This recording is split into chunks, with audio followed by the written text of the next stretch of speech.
Hi, welcome back to the next thrilling installment, we call them snippets, of Z-fari, the zombie novel.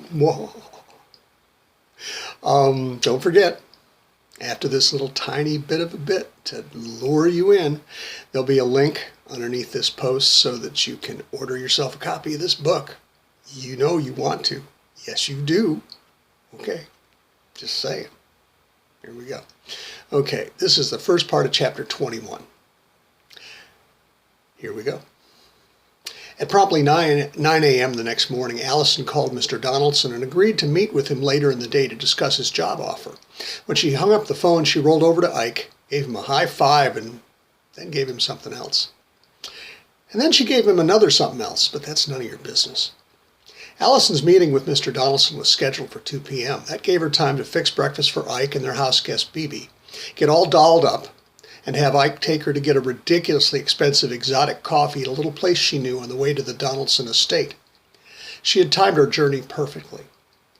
Ike pulled up in front of the Donaldson mansion at exactly 1:58. By the time she had been escorted to Mr. Donaldson's office, it was 2:01 p.m. She was just fashionably late enough to make an entrance. She would let her business suit with the great skirt and her favorite heels that showed off her legs — she had great legs — grab the man's attention and then seal the deal with her skills. She was one of two people who possessed the knowledge about the undead that Donaldson needed. He'd called her. That was all she needed to know. She walked into Donaldson's impressive office and stopped about 15 feet before his massive desk. She made a point to put her weight on one hip and turned to look out the huge French doors, letting Donaldson have a good look, too.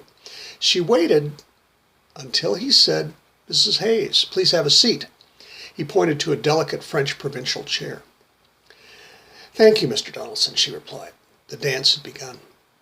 They talked for 2 hours. By the end, Allison knew just about all there was to know about Mr. Donaldson and his two sons that he was willing to tell her, and that Mr. Donaldson had almost more money than God and was not hesitant to use it for his own benefit and for the benefit of his family. His generosity stopped there. He was insecure. He needed almost constant reassurance. He believed that he was far superior to everyone else, including his two sons, and he was so used to having people agree with him that simply because he was rich, that he was almost a feral child, well, a feral adult. While he could speak and understand speech, Donaldson knew so little of human interaction other than giving orders that he lacked the basic knowledge of the world and human behavior that a child of 10 had to have to succeed in the upper grades of elementary school. It was as though Donaldson had been abandoned by humanity because of his immense wealth. His possessions, his homes, his employees, and even his offspring were little more than proof of his superiority.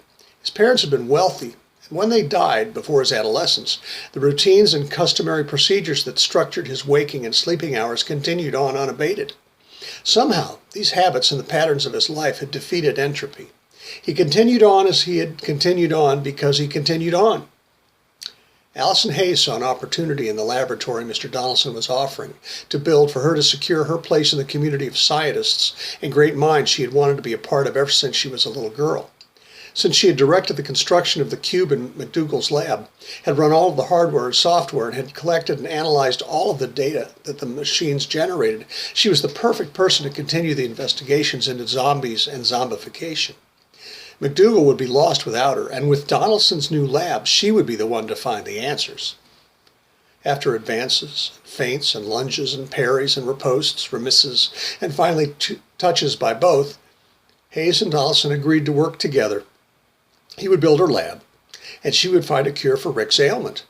They both stood and shook hands. She would begin tomorrow.